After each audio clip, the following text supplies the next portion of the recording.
ខ្ញុំបាទសូមលំអរកាយគោរពនិងជម្រាបសួរពុកម៉ែបងប្អូននិងទស្សនិកជនជាទីគោរពនៅថ្ងៃនេះខ្ញុំបាទសូមពំនាំអារម្មណ៍ពុកម៉ែបងប្អូននិងទស្សនិកជនមកតាមដានស្ដាប់នៅជោគជតារិស័យប្រចាំថ្ងៃដែលខ្ញុំបាទតែងតែធ្វើការអានជូនជារៀងរាល់ថ្ងៃដូច្នេះសូមពុកម៉ែធ្វើការខមមិននៅលេខសំណាងនិងធ្វើការចុច like មួយសូមឲ្យសម្រេចដូចប៉ងគិតប៉ងការងារអ្វីសូមឲ្យជោគជ័យដោយសេចក្តីប្រាថ្នាសាធុសាធុសាធុសូមកុំឲ្យខាតពេលយូរសូមរីករាយតាមដានស្ដាប់នៅហោរាសាស្ត្រប្រចាំថ្ងៃប្រហោះនេះជាមួយ Channel ស៊ូស៊ីខ្ញុំបាទដោយតទៅឆ្នាំជូតកណ្ដុរនោមលៀបនោមសំណាងឧបរាជចិញ្ចឹមជួបតែរឿងល្អក្នុងផ្ទះមានលៀបមានសំណាងជួបតែមនុស្សជួយជ្រោមជ្រែងសម្រាប់រាល់ភារកិច្ចនិងសេចក្តីពងប្រាថ្នាបានសម្រេចម៉ោងនោមលៀបសំណាងម៉ោង 5 ព្រឹកដល់ម៉ោង 8 យប់ពណ៌នោមលៀបសំណាងពណ៌សនិងលឿងលេខនោមលៀបសំណាង48និង59សូមខមមិន168យកលៀបសម្បត្តិមហាសេដ្ឋី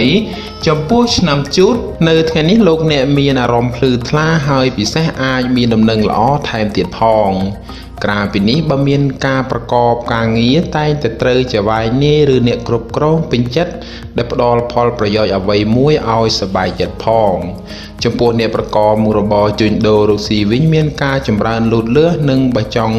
រើសទីកន្លែងលក់ដូរឬផ្លាស់ទីកន្លែងលក់ដូរអ្វីមួយក៏តែងតែផ្ដល់ផលល្អមកវិញផងដែររីឯបញ្ហាសេចក្តីស្នេហាប្រុសស្រីមានការសោះស្រាយនិងផ្អែមល្ហែមប្រពៃណាស់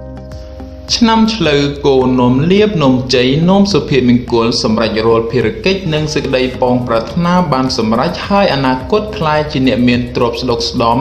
ម៉ោងនោមលៀបសំណាងម៉ោង 6 ព្រឹកដល់ម៉ោង 6 ល្ងាចពណ៌នោមលៀបសំណាងពណ៌សនិងក្រហមលេខនោមលៀបសំណាងលេខ11និង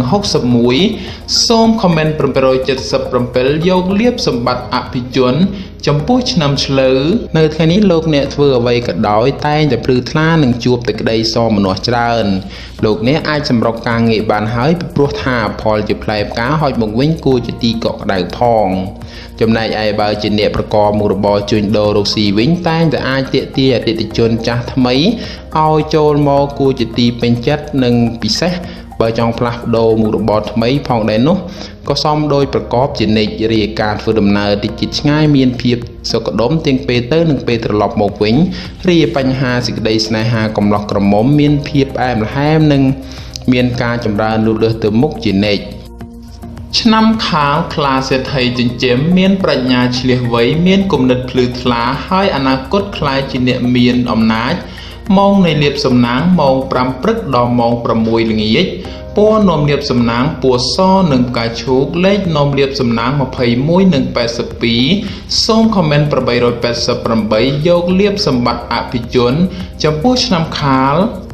នៅថ្ងៃនេះបើទោះបីធ្វើអ្វីក៏តោងតែមានការគិតមុខគិតក្រោយនិងពីព្រោះថាផលអាក្រក់នោះងាយនឹងកើតឡើងជាងសពមួយដងរីឯអ្នកប្រកបមុខរបរជួញដូររកស៊ីក្នុងរយៈពេលនេះមុននឹងចង់បោះទុនអ្វីមួយត្រូវចេះគិតគូរឲ្យបានច្បាស់លាស់និងមុននឹងអនុវត្តជាក្រោយទើបអាចទទួលបានលទ្ធផលសម្រេចល្អប្រសើររីឯសេចក្តីស្នេហាកំឡោះក្រមុំប្រុសស្រីមិនសូវចេះអត់ឱននឹងគ្នាប៉ុន្មានទេម្ល៉េះហើយទៅកើតមានតែរឿងរ៉ាវរកម្មចិត្តចំពោះគ្នាច្រើនហើយពេលខ្លះក៏ត្រូវតម្លើងសរសៃកដាក់គ្នាទៀតផងឆ្នាំថោះទុនសាយមាសបរមីដេជះប្រាជ្ញាឆ្លៀសវៃមានគេជួយជ្រោមជ្រែងអនាគតខ្លាយជាអ្នកមានទ្រព្យសម្បត្តិនិងមានអំណាចម៉ោងនៃលៀបសំណាងម៉ោង 7 ព្រឹកដល់ម៉ោង 7 ល្ងាចពណ៌នោមលៀបសំណាងពណ៌ទឹកក្រូចនិងសលេខនោមលៀបសំណាង77និង89សូមខមមិន779យកលៀបសម្បត្តិអ្នកមានជន់ខ្ពស់ចំពោះឆ្នាំថោះនៅថ្ងៃនេះទោះបីការប្រកបការងារអ្វីលោកអ្នកងាយឆាប់ប៉ះទង្គិចជាមួយមនុស្សក្បែរខ្លួនក៏បីប្រយ័ត្នប្រយែងបន្តិចទៅពុំមានបញ្ហាចម្រូងចម្រាសណាមួយត្រូវនាំមកឈឺក្បាលរីការរស់នៅក្នុងរង្វង់គ្រួសារលោកអ្នកត្រូវតែចេះអត់ឱននឹងគ្នាខ្លះទៅមានភាពសុខដុមនិងប្រកាសមិនសូវហូរធ្លុះធ្លាយចេញរីអ្នកប្រកបមុខរបរជួញដូររកស៊ីវិញនៅក្នុងថ្ងៃនេះផលចំណូលជួបការលំបាកហើយទាល់តែស្វះស្វែងបន្តិចទៅប្រកាសហូរចូលអាចចិញ្ចឹមគ្រួសារ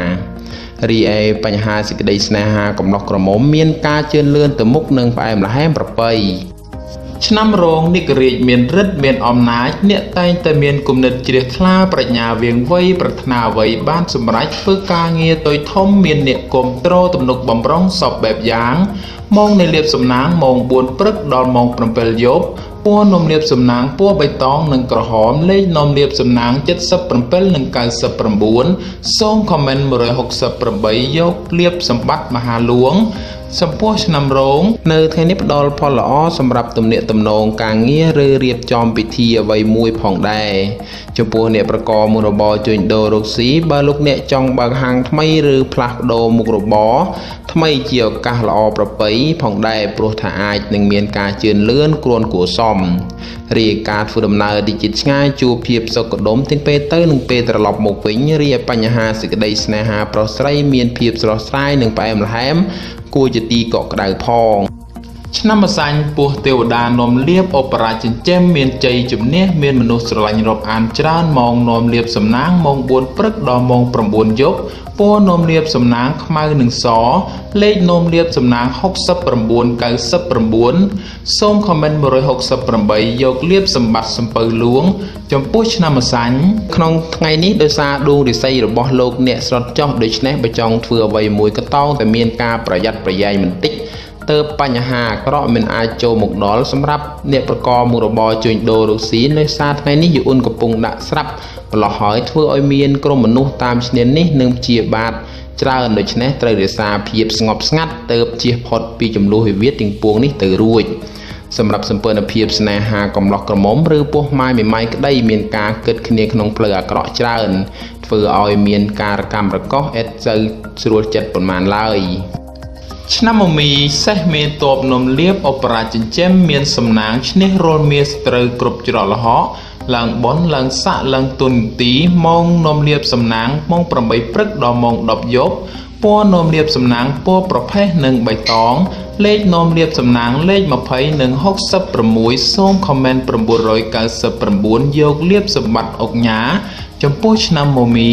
នៅថ្ងៃនេះបើទោះបីលោកអ្នកធ្វើអ្វីក៏ដោយតោងតែមានការប្រយ័ត្នប្រយែងនិងគិតគូរឲ្យបានគ្រប់ជ្រុងជ្រោយពីព្រោះថាផលលំបាកងាយធ្លាក់មកត្រូវរែកប៉ុណ្ណាសម្រាប់អ្នកប្រកបមុខរបរជួញដូររកស៊ីមិនថាការជួញទីជិតឆ្ងាយនៅក្នុងថ្ងៃនេះមានភាពប្រទៀងប្រទើច្រើននិងពិសេសឲ្យប្រយ័ត្នចំនួនវិវាទកើតឡើង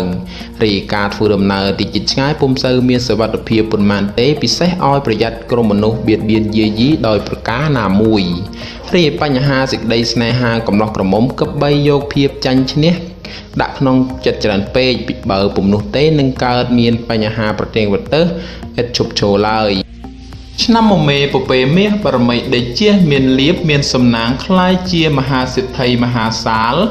ម៉ោងនាំលៀបសំណាងម៉ោង6ព្រឹកដល់ម៉ោង8យប់ពណ៌នាំលៀបសំណាងពណ៌ខ្មៅនិងស្វាយលេខនាំលៀបសំណាង19និង29សូមខមមិន555យកលៀបសម្បត្តិទេវតាទ្រព្យចំពោះឆ្នាំមមេនៅថ្ងៃនេះដោយសារដួងរិស័យរបស់លោកអ្នកឡើងខ្ពស់ដូច្នេះផ្ដល់ផលល្អសម្រាប់ស្ត្រីក្នុងការចាត់ចែងការងារអ្វីមួយពីព្រោះថាផលល្អតែងតែហុចមកវិញផងសម្រាប់នៅក្នុងថ្ងៃនេះផងដែរដោយសារដួងរិស័យឡើងខ្ពស់ដូច្នេះអ្នកប្រកបមុខរបរជួញដូររកស៊ីវិញមានការចម្រើនលូតលាស់និងទទួលបានជោគជ័យល្អប្រសើររីឯការធ្វើដំណើរទីជិតឆ្ងាយជួបភាពសុខដុមទាំងពេលទៅនិងពេលត្រឡប់មកវិញរីឯបញ្ហាសេចក្តីស្នេហាប្រុសស្រីប្រចង់ផ្សំគុំគ្រួសារជាឱកាសល្អប្រពៃបំផុតនិងបើមានចំនួនវិវាទជាពេលវេលាល្អក្នុងការផ្សះផ្សាទៀតផង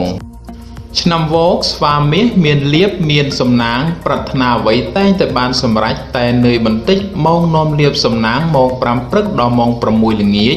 ពណ៌នាំលៀបសំណាងពណ៌សនិងខ្មៅលេខនាំលៀបសំណាងលេខ1និង69សូមខមមិន999យកលៀបសម្បត្តិទេវតាទ្រព្យចំពោះឆ្នាំវោក នៅថ្ងៃនេះលោកអ្នកអាចទទួលដំណឹងល្អឬមានរឿងអ្វីមួយនាំឲ្យសប្បាយចិត្តផងចំពោះអ្នកប្រកបមុខរបរជួញដូររកស៊ីលៀបដែលធ្លាប់បោលហួសរំលង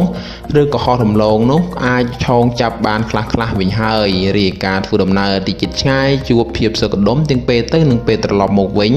រីឯសម្ព័ន្ធភាពស្នេហាកំឡោះក្រមុំពោះម៉ាយមេម៉ាយក្តីបើលោកអ្នកចង់ផ្សំគុំគ្រួសារឬរៀបអាពាហ៍ពិពាហ៍តែងសម្រេចជោគជ័យដោយគបបំណងឆ្នាំរកាមួនភ្លើងពណ៌មាសជួបសុខសំណាងមនុស្សគ្រប់គ្នាជួបហើយតែស្រឡាញ់រាប់អានទំនុកបំរុងម៉ោងនាំលៀបសំណាងម៉ោង4ព្រឹកដល់ម៉ោង9យប់ពណ៌នាំលៀបសំណាងពណ៌ខ្មៅនិងសលេខនាំលៀបសំណាង6999សូមខមមិន899យកលៀបសម្បត្តិគេហបតីចិនខ្ពស់ចំពោះឆ្នាំរកានៅថ្ងៃនេះលោកអ្នកធ្វើអ្វីក៏ដោយតោងតែមានការប្រយ័ត្នប្រយែងនិងយកចិត្តត្រជាក់ដាក់ខ្លួនឲ្យបានមានកម្រិតខ្ពស់ទើបមិនមានបញ្ហាចោទឡើងរាអ្នកប្រកបមុខរបរជួញដូររកស៊ីបើចង់បោះទុនអ្វីមួយកុំតក់ក្រហល់ឡើយបើពុំនោះទេនឹងជួបរឿងសោយអស់ប្រាក់កាសពីខ្លួនត្រូវមកដេកស្ដាយក្រោយជាពុំខានរាការធ្វើដំណើរទៅទិសឦសានឲ្យប្រយ័ត្នបញ្ហាក្រក់ចូលយាយីបន្តិចរីបញ្ហាសម្ព័ន្ធភាពស្នេហាកំឡោះក្រមុំមានដំណើរការប្រែប្រួលផ្លាស់ប្ដូរពីងាយទាំងផ្អែមល្ហែមនិងងាយទាំងទាស់ទែងគ្នាផងដែរឆ្នាំចសុណក់មានលៀបមានសំណាងពោពេញដោយសុភមង្គលជាពិសេសអនាគតក្លាយជាសេដ្ឋីកហបតីឬអភិជនចិនខ្ពស់ម៉ោងនាំលៀបសំណាងម៉ោង7ព្រឹកដល់ម៉ោង7ល្ងាចពណ៌នាំលៀបសំណាងពណ៌ទឹកក្រូចនិងពណ៌សលេខនាំលៀបសំណាង77និង89សូមខមមិន779យកលៀបសម្បត្តិអ្នកមានចិត្តខ្ពស់ចំពោះឆ្នាំចថ្ងៃនេះទាំងស្ត្រីទាំងបុរសធ្វើអ្វីមួយក៏ដោយតែងតែជួបលើកំណាត់ផ្លូវតានតឹងដោយមានសភាពពិបាករស់ទៅមុខព្រោះជួបតែបញ្ហាប្រទែងប្រទើហើយក្រុមមនុស្សនៅជុំវិញខ្លួនចាំតែឈ្នានេះនឹងមើលបំណាំបង្ករឿងតែប៉ុណ្ណោះរាយការណ៍រស់នៅលោកអ្នកមានបញ្ហាច្រើននៅលើបញ្ហាប្រកាសដូច្នេះចូលប្រយ័ត្នកើតមានចំនួនណាមួយព្រោះតែបញ្ហានេះរាយការណ៍ប្រកបមុខរបរជួញដូររកស៊ីជួបផលលំបាកក្នុងការរកផលចំណូលណាស់ហើយការជួញទីជិតឆ្ងាយទៀតសោតជួបតែភាពរកម្មរកោសមិនស្ទើរទេរីបញ្ហាសម្ព័ន្ធភាពស្នេហាប្រុសស្រីមានការប្រែប្រួលដូរផ្លាស់ព្រោះជួនកាលក៏ល្អទៅជួនកាលក៏អាក្រក់នាំខ្វាយខ្វល់ជាញឹកញាប់ឆ្នាំកជ្រូកនាំលៀបសំណាងនាំសុភមង្គលសម្រាប់រាល់ភារកិច្ចនិងសេចក្តីប៉ងប្រាថ្នាបានសម្រេចហើយអនាគតខ្លាយជាអ្នកមានស្ដុកស្ដំម៉ោងនាំលៀបសំណាងម៉ោង4ព្រឹកដល់ម៉ោង7ល្ងាចពណ៌នាំលៀបសំណាងពណ៌បៃតងនិងក្រហមលេខនាំលៀបសំណាង77និង99សូមខមមិន168យកលៀបសម្បត្តិសំពៅលួងចំពោះឆ្នាំកោ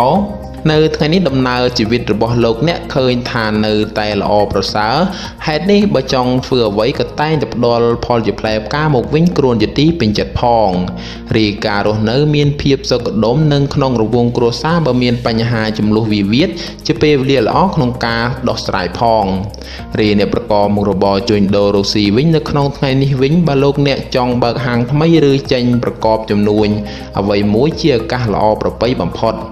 រាយការណ៍ធ្វើដំណើរទៅជាតិឆ្ងាយតែងតែជួបក្រុមមនុស្សស្វាគមន៍រាក់ទាក់និងអាណិតស្រឡាញ់ជានិច្ចរីឯបញ្ហាសេចក្តីស្នេហាកំឡោះក្រមុំ